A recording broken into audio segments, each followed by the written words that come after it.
guarantees our security. It guarantees our sovereignty, he said. Israel is also bombing in Syria now, striking heavily in and around Damascus. Israel says it's targeting military and scientific research facilities to destroy stockpiles of chemical weapons. Israel clearly does not trust the new rebel movement that toppled Bashar al-Assad and doesn't want it to have the dangerous weapons. The rebels' leader once commanded an al-Qaeda faction, but split from the group years ago.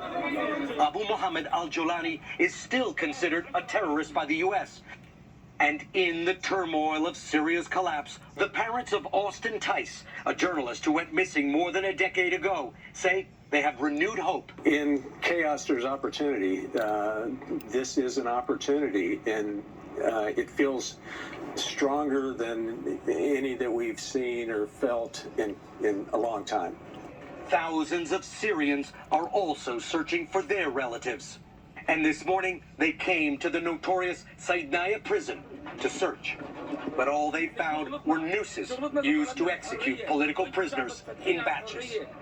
They're describing this as a human press, a torture device that prisoners, like this man is demonstrating here, would be put on this slab and then crushed in order to torture them. In another torture room, Amal showed me a photo of her son, Milad, missing for more than 10 years. He was sentenced for being a militant. My son was a nurse, she says. Despite all their searching, families got few answers. No prisoners were found alive. This is one of the most brutal prisons I've ever seen, and now it's being exposed to the world in all of its horror. Richard Engel for us there in Damascus. Richard, thank you. Much more to get to this morning, quarter after. Welcome back, Craig. Good to be back, Hoda. Savannah, good morning. Good morning to you as well. There are some new developments in President-elect Trump's fight to get his cabinet selections confirmed. Several picks for top jobs are continuing to make the rounds on Capitol Hill this week, including the President-elect's embattled choice for Defense Secretary, Pete Hegseth. NBC's Garrett Haight joins us now from West Palm Beach. That's near Mar-a-Lago with more. Garrett, good morning. Hey, Craig, good morning to you. And yeah, this is shaping up to be a big week in Washington for some of Donald Trump's most controversial cabinet selections. These are folks who are unlikely to get any Democratic support, which means they could only afford to lose 3 Republican votes. And it's with those narrow margins in mind that they're working on Capitol Hill to lock down GOP support. This week in Washington, a Capitol Hill confirmation crunch, with President-elect Trump's selections for top national security posts holding meetings Monday with key senators. Pentagon pick Pete Hegseth continuing to draw the most scrutiny amid reports of excessive drinking and a sexual assault accusation from 2017 for which he was investigated but never charged, and also denies.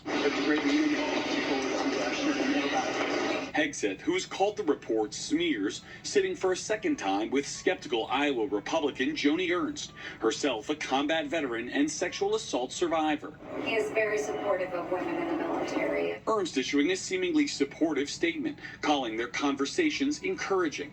After the meeting, Hegseth using a Fox News interview to clarify his position on women in combat. Some of our greatest warriors, our best warriors out there are women who serve, raise their right hand to defend this country and love our nation. Appearing to reverse his previous opposition. Because I'm straight up just saying we should not have women in combat roles. Meanwhile, 2 other Trump selections having their first days of meetings with Republican lawmakers, including Director of National Intelligence selection Tulsi Gabbard. Gabbard, an Army Reserve Lieutenant Colonel and former Congresswoman who ran for president as a Democrat, is likely to face significant scrutiny over her views on Russia and past sympathies towards the Assad regime in Syria. Assad is not the enemy of the United States. Saying Monday, My own views and experiences have been shaped by my multiple deployments and seeing firsthand the cost of war and the threat of Islamist terrorism.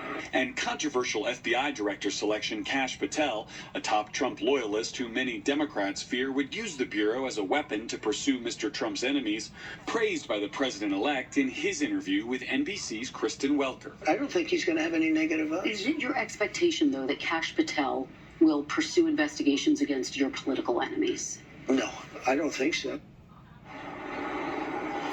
And back here in Palm Beach, we're learning that Mr. Trump hosted another foreign leader yesterday, Hungarian far-right Prime Minister Viktor Orban at Mar-a-Lago for meetings with Mr. Trump and billionaire Elon Musk, according to their social media posts. The Trump transition team isn't commenting on what was discussed in those meetings. Craig?